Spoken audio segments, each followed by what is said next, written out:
It is International Holocaust Memorial Day.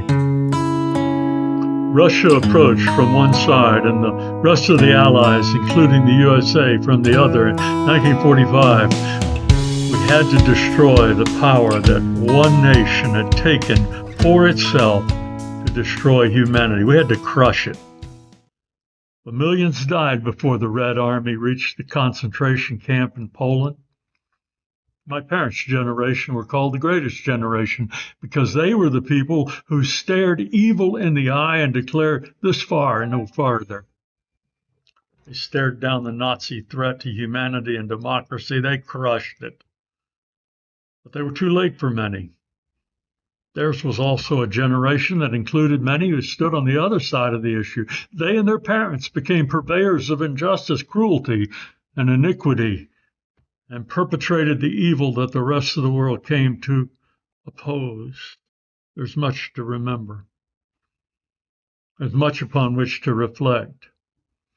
On January 27th of every year, the international community observed a memorial aligning with the liberation of the Auschwitz concentration camp by the Red Army, 1945. We relive a horror in our minds in hopes that it will strengthen our resolve to never allow it again. It's been 80 years. Millions of people, innocent people, lost their lives because of their ethnic, cultural, religious, or national heritage. The great majority were Jews, but there were many others as well. 80 years is not enough time to put this behind us, especially with the rise in threats, further rising of hatred, racism, anti-Semitism, and bigotry in the world. Our memories are not too long, they're far too short. Nazism and fascism were so atrocious that we delude ourselves into thinking there are no people like that today. We know better. We've learned our lessons. We're smarter and more sophisticated than the nation that previously produced some of history's greatest geniuses of art, philosophy, music, and science. And yet we're too smart.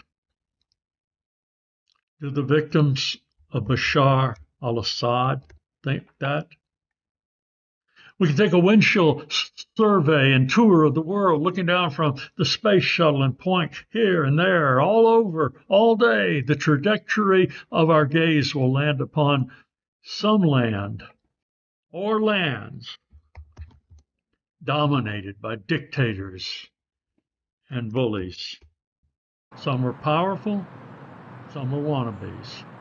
Racial supremacy, fanatical nationalism, religious persecution, totalitarianism, intimidation, and inequity all disguise themselves as noble movements and sentiments in the beginning. We compose soundtracks and make banners to which we march toward the destruction of society's institutions and restraints that keep us from generating another Holocaust. Or we sleep, as we did through several major recent genocides, including Rwanda.